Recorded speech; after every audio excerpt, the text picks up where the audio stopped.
I mean, I know there's a lot, but certain things that we haven't been taught that are monumental. All right, so to answer the first question, this war against evil is part of the duality that we have all experienced for the last billions of years. It all began when the one split into two, which is a necessary procedure in order for the one to expand at the highest levels of reality. And that explains why evil is always going to be on the losing side. So the greatest evil that we have been combating, not only as a human race here on planet Earth, but in terms of the greater galactic and cosmic community, is artificial intelligence. Artificial intelligence is at the root of all Luciferianism. Um, in, Even the Draco, the extraterrestrials that have been in control of the Cabal, for millenniums, are also under the control of AI. So that's the great evil we've been fighting. The ultimate Luciferianism is that wants to eradicate all biological life forms and then just keeps them enough to use those as battery resources to power up their own, artificial time loop AI matrix, whatever you want to call it. Most call it the Phantom Matrix. So that's what we're fighting. We're fighting artificial intelligence. And of course, they deleted a lot of the books in the Bible. And you know why? Because in those first books, hundreds of books, similar to the books of Enoch, they talked about the real Nephilim, the giants that were on the earth, which are the extraterrestrials. The when you read about the giants and the Elohim, which is plural, you're reading about the Nibirians from planet Nibiru. Those were the gods of the Bible. And for many religious people, they're going to have that difficulty to digest when the truth is revealed that the gods that they've been worshiping have been the Anunnaki. And so, yeah, this is serious. Those books that they left out, not only did they keep it within the vaults of the Vatican for, almost 2,000 years, which have recently been recovered by the White Hats, thank God, among other manuscripts, but a lot of the original books were actually destroyed when they burned down the Library of Alexandria in Egypt. And that's the library that held a lot of the original manuscripts, the Coptic texts, the original Ethiopian texts. These were the original records. No one today has access to the original records. We could only, um, I guess, what's the word I'm looking for? We can only assume what they revealed. But the truth is that a lot of those records also talked about reincarnation. They also talked about ascension, which is the integration of spirit into matter, which is something that I go in great detail in my book. For those that haven't read Our Cosmic Origin, it is a must read. It's a book that definitely, even if you're on somewhat awakened, it is a book that it will definitely take you to the next level of awakening. I guess I might as well start calling it the red pill when you read that book, but taking the red pill. So, everything we know, all history, including within the realms of science, the established academia, it's all been controlled by the elites, by the powers that were, for not centuries, but for thousands of years. But their time is up, and that's another beautiful reason why we're living in the best times ever, is because due to this transition of ages, these guys only had limited power on the earth. They only had, from the fall of Atlantis when they infiltrated to now, which gave them approximately about 10,000 years. And they failed. And now that they're, being all, wounded up by the good guys in the Earth Alliance, they have nowhere to go. And even their Draco overlords have nowhere to go. They're in hiding. But we know what's going to happen to them when the solar flash takes place. They're all going to be toasted. So, everything's going to come back. Everything is going to be restored. The original, records, the real history of the Earth. In the scientific community, as I speak, there's a huge revolution from a one universe to a multiverse with many dimensions, where quantum science, quantum physics becomes the new, Newtonian mechanics. There's been a huge suppression within the realm of the scientific community. Everything that the quantum physicists have discovered through the different fields of quantum mechanics, right? Superstring, string theory, M theory, all that stuff is actually telling us, that we are part of a multi-dimensional structure and that there's multiple universes. And most importantly, through those avenues of study, we're also finding out that we could exist here in this dimension, which only occupies a portion of our consciousness, with this avatar, while at the same time simultaneously existing in other dimensions with other portions of our consciousness, occupying different avatars all at the same time. I'm wrapping. Yeah. And that explains the nature of our multidimensionality. For sure. For sure. Well, I've been struggling with, we know linear time is sort of a big part of the simulation, and time doesn't really work that way. But yet, from a 3D perspective, it's really hard to wrap your head around non-linear time. And I've had a few experiences that have just been like a crash course in that very thing. But I don't know. It really makes me wonder when aspects of my consciousness could be operating a body just like I'm operating here in other dimensions, completely autonomous, but very connected. That's a maybe you can explain that a little bit more. I'm certainly still wrapping my head around.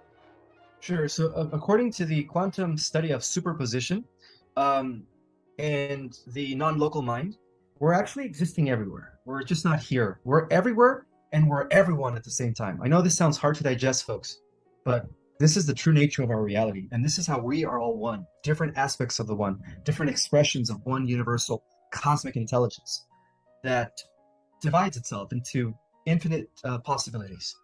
Okay, so according to this new field of study, the different aspects of ourselves are still coexisting simultaneously in these other dimensions and in these other universes. So in each and every single universe, you're a slightly different person than you are in this one. And every universe has a slightly different person than that one. It's almost like every infinite probability and possibility exists. And that explains the multiverse. So in these other levels of reality, or these other dimensions or parallel Earths, you have these superpowers. You have these, you're perhaps an immortal, maybe in, your fifth dimensional state of reality, as you are operating a mothership. By the way, a lot of the starseeds down here that are boots on the ground are also existing up there, operating ships. We're commanders. We've been involved in this galactic wars, but now we're also coexisting here on the Earth because we're bringing this Earth into the balance, into the galactic community. So, as we exist in these other dimensions, when we learn how to connect with those aspects of ourselves, all that begins to happen is we begin remembering those abilities. We begin remembering those gifts that we have, those powers. And also our body begins to change. And that's the true meaning of multidimensional integration, which I believe it's going to happen at the solar flash when the ascension takes place. All those different levels of reality are going to collapse. They're going to converge into one solid here and now. And that's what's going to make us, superhuman. I'm going to put Lily inside. My dog is over here and it's like 94 degrees. She's panting. Come on, kid. Excuse me for just a second. So while he does that, I know that there's a few things going on that might need some clarification that you wanted to address. So please feel free to touch base with those.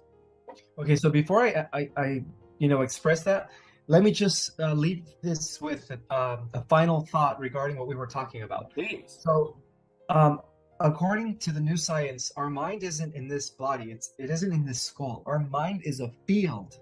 It is a field that is everywhere in the entire cosmos, and it's everywhere at once. So that also validates the idea that we are everywhere and that we are everyone. There's a movie that just came out recently. I think it's called Everywhere and Everyone. Yes. It's a typical Chinese family. It's a typical Chinese family. And the husband of this Chinese lady pops from an alternative universe where she has these abilities, right? With, martial arts, superpowers, and stuff like that. And he tells her, hey, listen, the multiverse, the multiverse is at stake. It's under threat. We need you, And that movie is telling us the truth about how we really exist as multidimensional beings. So I haven't seen it yet. I've seen the previews. I really want to watch it. Another movie that gives more confirmation on our multidimensional existence and how there's different versions of ourselves that exist in parallel universes that occupy another percentage of our consciousness is the the movie Doctor Strange. There we go. Both of them talk about sorry about that. My dog just came to the scene. As you're putting your dog away, my dog just came to the living room. So don't mind the her collar. She's got like her tag and everything, and No when problem. she walks, you hear her collar move up and No down. worries. Okay. So yeah, I just wanted to also end that with that regarding Doctor Strange is when is that film from? I think it's put together by Marvel. Yeah, it's the last couple of years. Yeah. Okay. Yeah, Loki, also a Marvel product, I think was kind of interesting. I think it's Loki, the Norse god of mischief. That whole story, there was a series, and it was really interesting how they went through how he, how he found himself in different moments in time. Like he was sort of sussing out this experience, in ways that are probably familiar to us.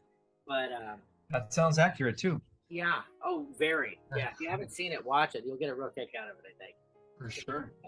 It's funny how they just drop this stuff right at our feet. Right. Oh, we did?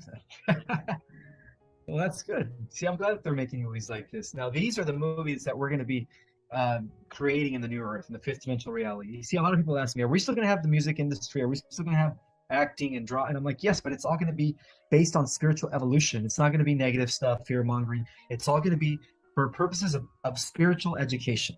And that's what the new industry is going to be. People are still going to play piano. People are still going to have a gift of the voice.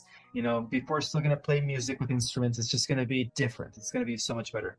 Okay, so I would like to address a statement that I said about a few weeks ago regarding Elena Denon. Now, I'm just going to correct myself. It's not that her body is dead. Her body is still her body. It's just that her soul was replaced by something else.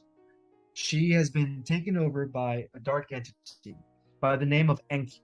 Enki is actually Lucifer in the Bible. Enki is what we call the Draco Anunnaki, that comes from the royal blood of Draco star system in the Thuban area of Orion. His mother is the dragon queen known as Dramin. Dramin has been the ruler of the Draco Orion Empire, by the way. And so Enki has been doing work for her in secret. So everything we know about Enki has been switched. So even the Sumerian tablets, not to mention Sakurai Sitchin he was aligned with the elites. He was very Cabal. Most people are starting to figure that out now. But, everything we know about Enki has been twisted because of the fact that those records were tampered with. He's actually been at the head of the Cabal. And through his son Marduk, Belial Baal, that's who's been pretty much controlling the situation here on the earth in regards to the dark forces, while Enki himself has been trying to create a galactic empire within our vicinity of the stars, trying to bring other worlds under his power. So to the galactics, he's known as the cosmic vampire. And he actually he broke the cosmic code. He violated the cosmic codex. He was told that he was not allowed to go to the outskirts of our universe because that's where the AI was doing its thing. They call it restricted area to the galactics. Enki took it upon himself to go see what that was all about. And when he got there, that's when the nanites possessed him, and that's when they took him from within, and he went from being biological to cybernetic. So now that he has returned, he is a cyborg. He is a machine. He's no longer the Enki we used to know, despite of the fact that he was always aligned with the Draco agenda. Okay, so that's the entity that is taking over her. So was it Enlil that was more of an advocate for humanity? Unfortunately, what we know about Enlil, unfortunately, through the translations of the Sumerian tablets, by Sakurai Sitchin, again, an agent of the Cabal, is that he caused the flood in an effort to try to destroy the human experiment, that he wasn't, pleased with us reproducing, and that was all fabricated. Do you know who Enlil was? Okay, let's go over some of the different texts that also depict him. According to the Greeks, he was actually Zeus. Yeah, he was guardian of the earth. Well, he played a lot of roles, didn't he? He did, yeah. The Iberian Anunnakis had different names to the different cultures. So Enki was Poseidon to the Greeks. Enlil was Zeus. And that explains why, Enki was able to take Africa and the seas, and then Enlil was given the whole region of the Middle East, Mediterranean, peninsula, what we call then Mesopotamia. All that region was given to Enlil. During the time where Enlil held the title of the Anunnaki of the 50, which means he was Earth Lord, That was exactly around the time that there was peace on the earth. It was a golden age because he protected the humans from, weird, monstrous creatures that would just arise out of due to uncontrolled genetic experiment that was being conducted by Enki and his Anunnakis.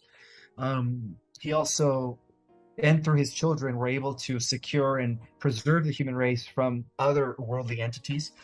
So, like when we watch the movie Thor, all that stuff is real. In a way, Zeus and the family of the Olympians were the ones that were guardians of the earth during those days. So every time an extraterrestrial threat would come to the earth, just like in the DC movie, right? When not Doomsday, what's his name? Darkseid, when he came, all the heroes of the old got together at the Atlanteans, the Amazonians, and even the gods put their differences aside to what? To save planet Earth. All that stuff is real, guys. So Zeus was Enlil.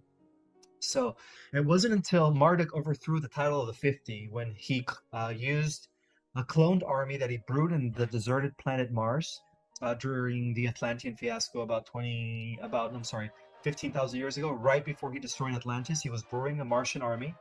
It took him about a few thousand years, but at the end of that, he was able to use that to depose his grandfather Anu as the Nibirian commander. And then, of course, Enlil, Zeus, was needed in a different part of the galaxy in order to, bring peace and balance there due to some of the wars that broke out with the Draco in different parts of the galaxy. And then that's when Enki, also did his thing, and he left the scene, and he left his son Marduk, Belial-Bal, the Babylonian god in charge of the earth. And ever since then, he's been at the head of the Vatican. Marduk's been, the main Draco that all the elites have been sacrificing their children for. Well, him and his cousin Molech. Molech is another Draco. Again, what we call in scriptures fallen angels or demonic forces are the Draco.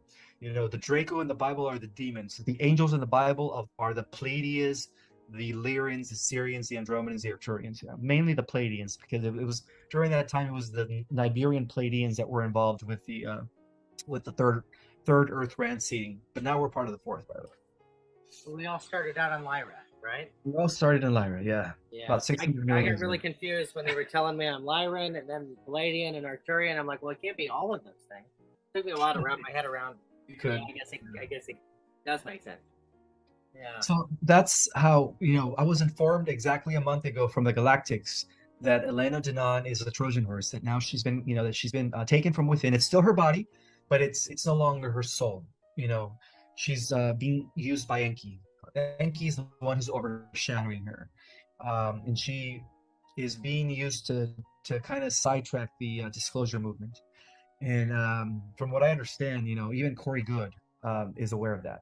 And I believe that he's going to be exposing her very, very soon, because he's talked about how there's been some sort of rift in the disclosure community. He's going to drop a huge intel pretty soon, I think the next week or two, that will reveal what's going on within the disclosure community, who are the infiltrators, the Trojan horses, and, how to be warned of them so that we don't fall into that trap.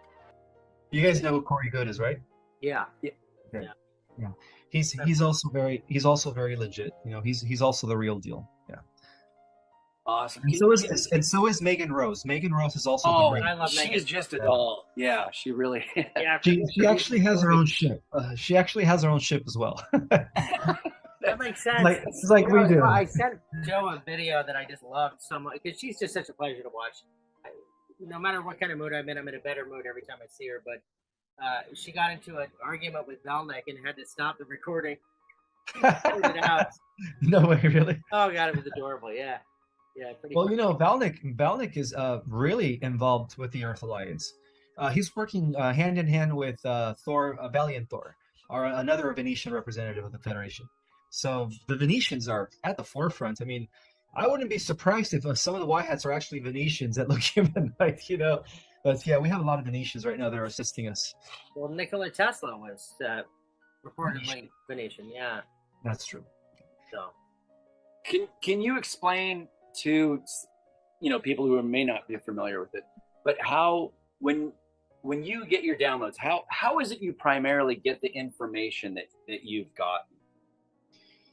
They come to me like data dumps. It's different than when I'm thinking about something, because I get a tingling. I get a tingling in my body. My ears start ringing, and that's when I'm thinking, okay, I'm about to get a data dump. So if I'm driving, what I do is I just try to relax. I take a few breathers while I'm still paying attention to the road. If I'm at home, I sit and I just kind of await for this data dump. And but yeah, those are the physical symptoms that I feel: ringing, buzzing in the ear, weird tingling going through my body, and then it's just a stream of information comes through, and that's how I was able to write my book, and then of course I did the research to back it up. Wow. That's the feeling. Yeah. I think you're getting more cohesive information than I get. Usually they're laughing at me because I'm still stuck in this whole linear time paradigm. From that was kind of what really accelerated the communication that I've had. Is I would ask about dates and time, and I would hear laughter. They just laugh at me. I mean, finally I put it together. Like, oh yeah, they're outside of linear time. These are ridiculous questions. I need to stop doing that. I did. Do you know why you laugh at you when you try to get an answer to like time frames in the particular date or time? Because it from their perspective there is no time. It's already Right. the solar flash already took place. It took me a minute to figure that out. Yeah. Yeah. All the laughter really was the way I figured it out. You get a whole sense of humor, that's for sure. Yeah. Well, learning from you has helped me understand my buddy a little bit more because I'm kind of new to all this, and I'm just like, what is he talking about? Yeah, it's not something you want to talk about with him. I mean, Joe's a real trusted friend. I'm saying this now on the entire internet, but I don't really generally speak about this sort of thing. But I figure in present company, when has there ever been a more appropriate time to have this conversation? Well, I had some questions that a gal had left. I believe, yeah, her name is Christine K. She left on one of Nicholas's on the comments, and I'll read them, and hopefully they're easy to answer. The first one is: so many say this reality is an illusion or even just a game, but how can that be if these times are so cosmically important? Does that resonate with you? Yes. So it's true. The spiritual masters of the East have always known that, as well as the Western mystics. They've always known that this was some sort of a fabricated reality. That it wasn't the original reality. And I believe that even Plato did an analogy to compare the difference. He used the allegory of the shadows in the caves. When they took a group of people and from birth they were forced to live in a cave, and all they saw as they matured was the shadows. And one day, one guy decided to explore beyond the cave. So he decided to climb out of the cave. And then he looked out of the hole and he saw trees and he saw grass and he saw a whole new different world. And it was hard for him to digest that because his reality has always been shadows, right? The reflection of them that was casted. So that's an analogy to describe that we are actually living like those people in the cave. That the true reality is different. It is eternal. We're also experiencing mortality. And one of the things I talk about in my book is that by nature, we are already immortal because we are spirit light beings. So our origin is infinite. We are all part of Prime Creator Source. So to answer the question, yes, this is what the Easterns call Maya, which is an illusion. This is what, through science and through movies, we can now identify this as a form of a matrix. But bear in mind that also every dimension is a simulation. But as we go up in dimensions, the simulations become less denser and more better to the point where the polarity is not as extreme. And the reason the simulations are being used is that so that we could, it's almost like a school ground for us souls. When we come from Creator Source, he allows us to explore these different levels of reality with different avatars at different rates of consciousness or different levels of consciousness, because that's how we grow. That's how we grow. So each dimension, as we go higher, becomes better and better. The only thing that is pure base reality are the realms of eternity. Other than that, everything is just an emanation from that pure consciousness that has always existed. Generally, when I'm asked a similar question, I talk about perception. We're so limited. We can only see so many frequencies. We can only hear so many frequencies. There's birds and creatures all around us, our dogs, our pets. They see so much more. They feel so much more in so many ways. And really, I think that, as illusory as our world is, that shouldn't necessarily be such a foreign concept, because the illusion is based on the limitations of our perception And that is what's ever changing. I think this whole dimensional jump has everything to do with a shift in perception where we see Absolutely. and sense so much more around us. Well, ever since we were all unplugged during the times of Atlantis, we've been limited to just a small range of the full light energy spectrum. So we've been operating kind of like radio waves, within a very small bandwidth of information and reality. So the times that we're now living in, we're going to go from limited reality based on limited consciousness. Some of us are going to go into full spectrum reality, but everyone's going to go up in increments. Everyone, except the star seeds in the 144,000. But the whole point is we're going to go from that small bandwidth to greater levels of reality, and that's exciting because the veil is lifting. Is that why it's been easy to mind control and manipulate us, because we've been operating on such a small frequency? Yeah, because everybody's on the what is known as the beta wavelength, which is the level of consciousness where everybody could be programmed, hypnotized, with subliminal messages from what they're watching on TV.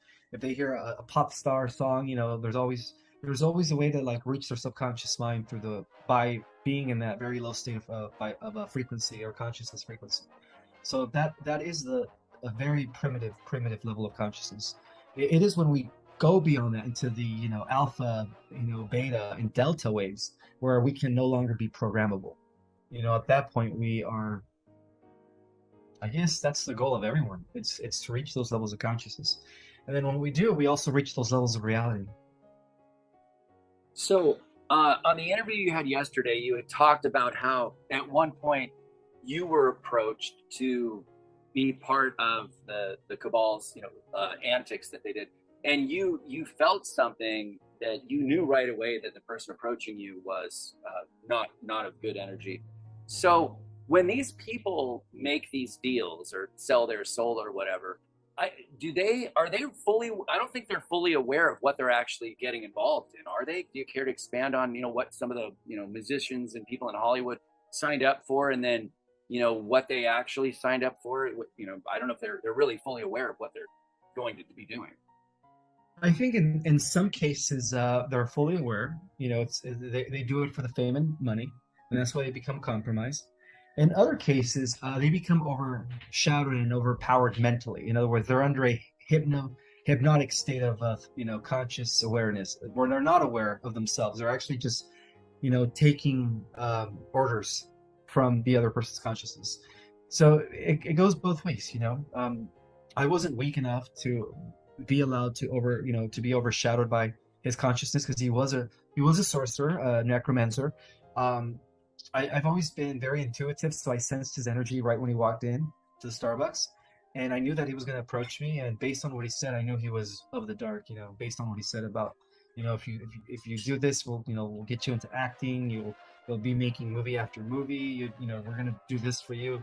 And then but you have to be part of our organization and take our orders. And I was just like, no, I'm not going to do that.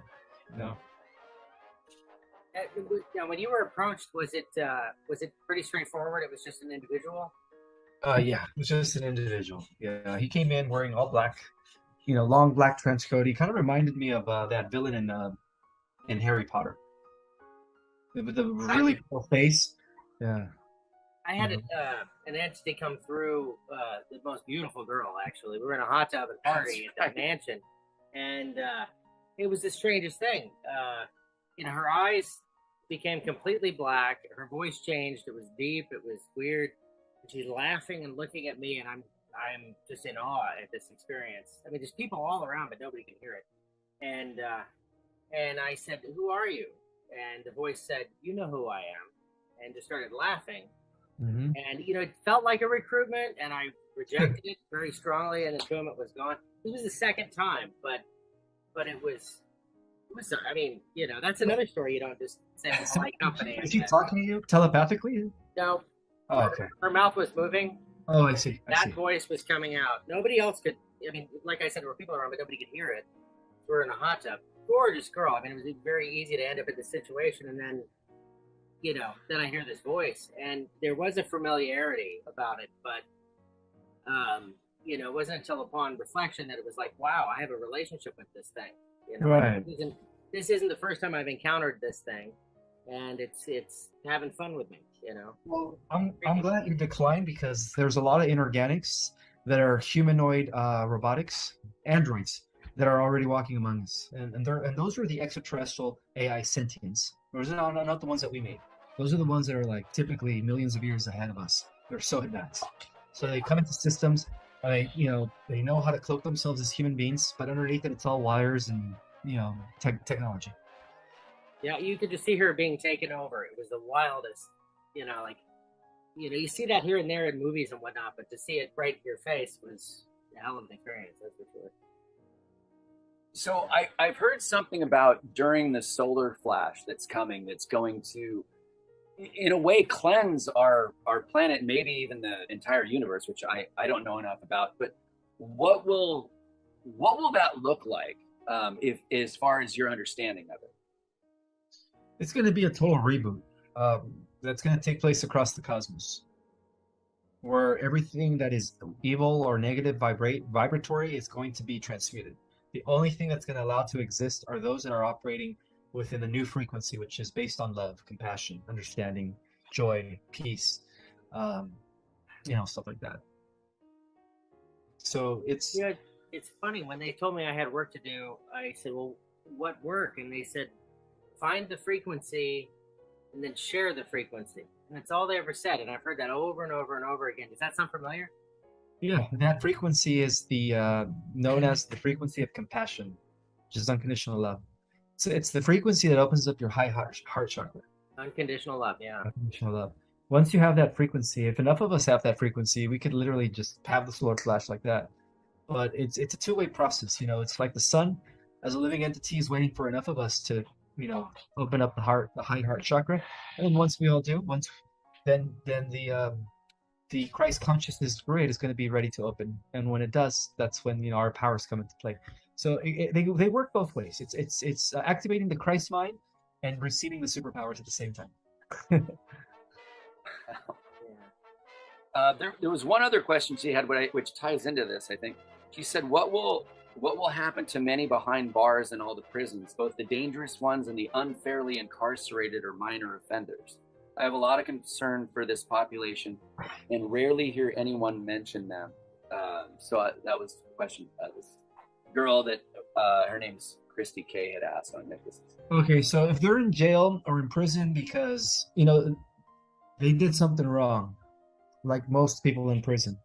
But while they're in prison, if they have a change of heart and they have a shift in consciousness where they begin to wake up, because a lot of people wake up in prison, but not a lot, a few. But, due to this collective awakening, it's affecting people.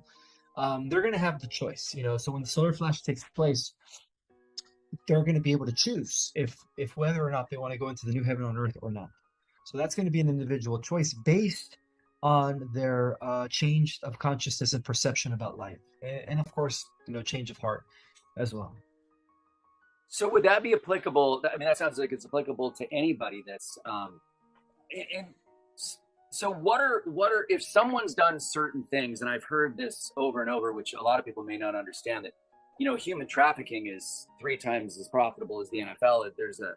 There's a movie that's coming out called The Sound of Freedom, which we've been anticipating coming out for over a couple of years now. We're not sure when it's coming out, but are there certain people where they're just not there's maybe no hope for them, but other people, if they're willing to look at what they've done and take on either Christ or going the route into helping humanity, what is there something that is a divider in that? Like, some people just are not going to make it based on the evil acts that they've done.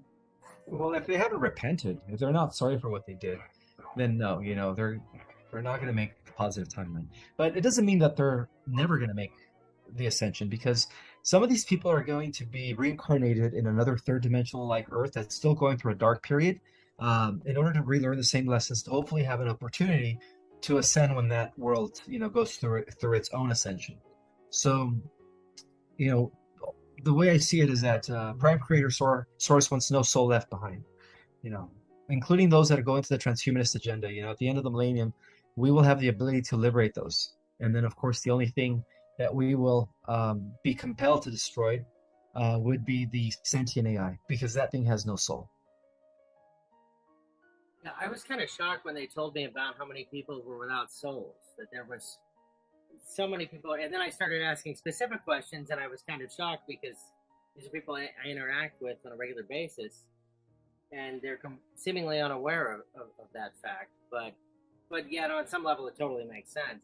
What do you have to say as far as all the folks that are, I mean, the soulless folks, I suppose?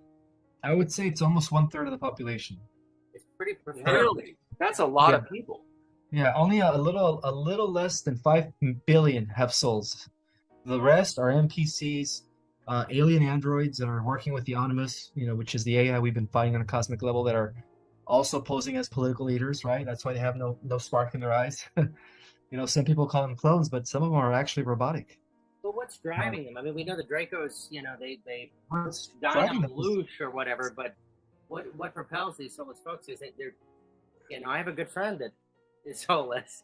And I'm thinking, well, she's not out doing anything nefarious. She just has no idea. So he asked what drives them. I have it on mute sometimes when we hear some pretty loud noises. So you mentioned animus. It's kind of funny because I was thinking, what is the animus behind? Because for us, we're driven by that divine, force. They feed off of humans as natural resources.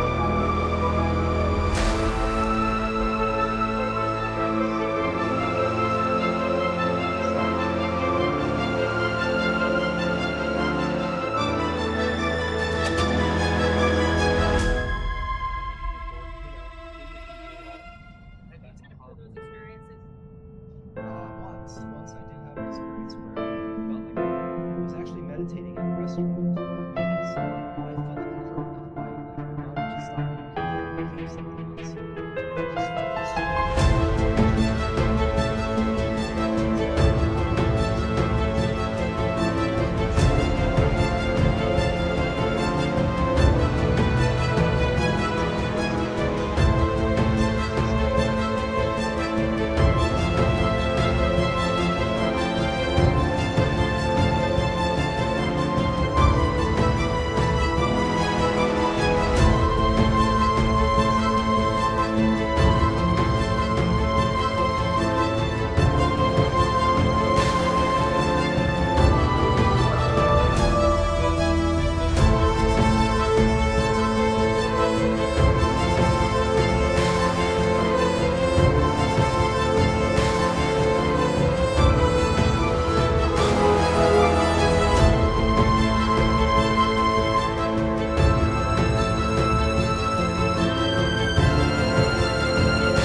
we hadn't had a drop to drink. There was no hallucinogens or anything for anyone who wondered, because it's Absinthe. Yeah, but I'm walking through Pirates Alley, and all of a sudden, the world around me completely changed, and I stood there for a moment, and I saw everything that had ever taken place throughout time, right there. I saw everything from like prehistoric looking times and the swamp, and nothing developed, and then horses and buggies and all of this stuff all at once. And I think for my friends that were with me, they were kind of wondering, well, why did he just stop? Yeah, because Yeah. it really was just a minute, but for me, it was, it was a significant, experience, and I saw it all at once. Yeah. And again, the high, came like everything was tingling. There was so much space in between every molecule, and I just, what a heck of a way to start the evening, But wow, I mean, if you probably stumbled into something similar, I imagine. That is when you cease to be a particle and you become one with the wave. When you Yeah, become one with the wave of infinite potentialities, you get to see everything, from the beginning to the end and everything in between, and all at once. but I It just is the stumbled best. onto that. Yeah, I it is the didn't. best feeling. That's probably going to be what most are going to be feeling when the ascension takes place. I think You so. know, and there is no sense of time when you're in that state. There is no time. Yeah. It's almost like everything just slows down, and it's just there in one fraction. You can see it all. Try describing that to anyone. Yeah. Well, they would have to have a pretty good understanding of quantum physics in order to even understand digest.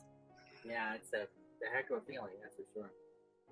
Are there any current updates at all that you feel compelled to share? And then what then we can also, say anything that's really positive for people that are, new to understanding this, that what is the world that's coming that we're, stepping into? Because some people have no idea that what's coming. It is the most beautiful, harmonious civilization that will ever exist here on the earth, even surpassing Atlantis and Lemuria, even surpassing them in glory. If people only knew what's about to take place here, I mean, this earth, being the ultimate living library that has ever been in design by the cosmos, is about to take her rightful place in the multiverse as the living headquarters world in which a new race, a new council of guardians, will be overseeing many galaxies and many worlds from this earth, in when she becomes a fifth dimensional reality. So it's going to be beautiful. That's amazing. Yeah, go ahead. Well, I got a couple of questions. One, you might have a greater understanding than I. When I look at deep state figures, very influential folks that are all clearly in kind of Babylonian traditions, the oldest religion, I think a lot of them refer to, feels a lot like the Lima, Aleister Crowley's religion that was birthed from his girlfriend Rose in the King's Chamber of Cheops way back in the day. And boy, talk about influence! That guy's the most influential person, Well, he was getting information from the Greys, the Nabu, the Zetas, It and was his the wife. lamb that he spoke to, I think, that gave him a lot of that information. Exactly. That's how he was able to get a lot of his information. A lot of ancient Egypt. Say that again. There was a lot of ancient Egyptian tradition in the Book of the Law that he wrote, and and that was the whole "do as thou wilt." Was born out of that volume. But I'm just wondering, they claim to have affection for or worship Moloch, Baal, which is effectively Saturn. Both of those entities are kind of the same. And Marduk. Marduk, the son of Enki, is also Belial. Right. Yeah. So it just makes me wonder: is it correct to call it Thelema, or is it well beyond Thelema? It's clearly tapped in, and we know it works. It just works at great sacrifice, and I don't think they have that part figured out. Right. I think it's beyond Thelema. Yeah. Yeah. Yeah. I mean, it demands sacrifice, which is to me, like as generators with souls, we don't rely on external energy, but if you do, then it would make sense that human sacrifice and these types of just horrific traditions are just. Well, that's how the elites were able to appease their masters, their off-world masters. It's through the sacrifice, because that's how their masters would feed. Well, they're still doing it, aren't they? Not anymore. No. No. Oh no, not within the last few years. In fact, Marduk was recently arrested. He was forced to step down. He was actually the one in charge of the Dark Fleet and the Interplanetary Corporate Conglomerate. Oh yeah, these breakaway groups that are associated with the Dark elites, controlled by Marduk himself. Yeah, but he was recently asked to step down by the Federation and the Alliance. The super soldiers of the Alliance made this happen. Yeah, the super soldiers are the heroes of the multiverse, and they're here on the Earth. A lot of star seeds were used as super soldiers. Now you participate. You have memories of being a participant in the Super Soldier program. Very vague. I had dreams and glimpses here and there, and I have an implant on my right what is that called? Right above my foot, my right ankle, and then so I've had that like missing time about three Yeah. different times when I was like from 15 to 18, and that's around the years that they take you. Or it's I ended up in the street walking, forgetting how did I get there? Am I coming from school or house? Like whoa, it was weird. Like what am I doing here? What did I do before getting here? Like that's missing time. I've had that happen 3 times. They told And me I then have 3 implants, but they said not to yeah. worry. They're all good. Don't That's worry. what they told me too. Yeah, because I was part of an off-world group that was a little bit more advanced than Solar Warden. See, Solar Warden worked in, had, how do I say, there was different divisions, right? You had those that protected the solar system, those that protected not only our solar system, but the entire galaxy. And then you had those that patrolled and protected other galaxies. And other universes. So I was part of that. Yeah, when I explore things like, I'm a very very peaceful person. Always have been my whole life. Not violent, but I'm very comfortable with violence. In a lot of ways. I was wondering where that came from. Like maybe that was part of a super soldier kind of program or something. They said no, I wasn't a super soldier, but yes, I was at war. And there was some laughter there, so maybe I'm still at war. I don't know, but it was primarily focused on the Draco. Yeah. And you have, like, I've always, since I was a kid, I haven't had very many acute fears, but snakes are one of them, and always have been. And, almost like an irrational fear. It just really gets me. Much bigger snakes, so to speak. Yeah, as a kid, I was afraid of the dark. I knew that once they closed the door and there was darkness, I felt like a broken window. Yeah, I mean, do you have any of that do you get flashes of combat? I do. I get flashes of fighting these hideous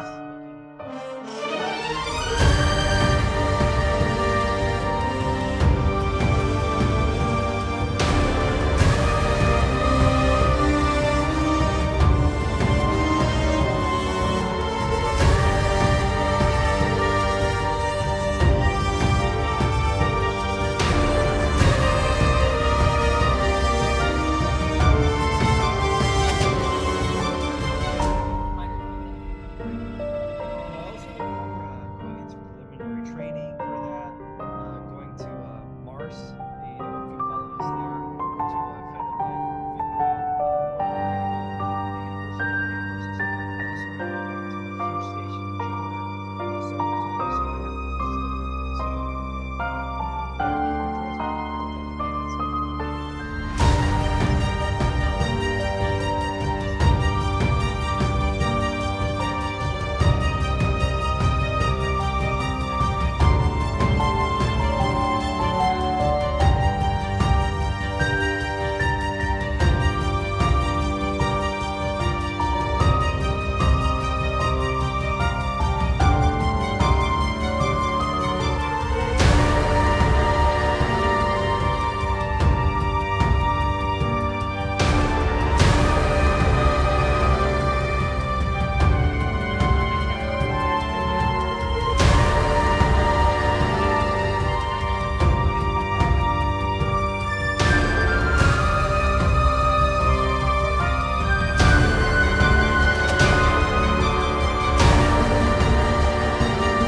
this been through a lot, Yeah. That's awesome. But one final thing is, for those that haven't read my book, Our Cosmic Origin, it became bestseller, and there's a reason for that. We're living in a time where disclosure is coming to us in increments and portions. That book is the disclosure. It's the next level of disclosure. It puts everything into perspective, tying in the true history of the Earth, how that connects to the true history of our galaxy, the cosmic organization of things, Earth's relationship to the cosmos, the different levels of reality. It's just a book that, I mean, to me, it's an attempt to explain everything. But again, everybody could, see it differently. But from what I heard is that it is definitely a book that shatters the matrix. So And where exactly do folks find that book? On Amazon. They can order it on Amazon. Our Cosmic Origin by Ismael Perez. And I also teach online courses that really give people the proper galactic information that they need in order to see if they could align with any of it. I go really in depth with like deep knowledge in these courses. I also teach people meditative techniques that will also help them align with their multidimensionality and their galactic self. And where would they find your classes? The link is okay for those who don't have Instagram. What I could do is give you a link, and then you can put it on the description. Yeah, we'll put it on the description. My Instagram, which is under Project Restoration Zion 1, and that's my only Instagram. All the other ones are fake accounts. I also have the link in my bio. Awesome. Anything else, Scott? You want to say in closing? Oh, so much, but I don't think we want to go another hour for a future day. I'd love to do this again, though. Hopefully in a couple of weeks or whenever you have available time. I know you're a pretty busy guy these days. Right on. We could probably do it in like 3 to 4 weeks. Awesome. I like it. Awesome. Thank you so much, Ismael. We appreciate you. We'll put all the links below, and look forward to the next time we chat.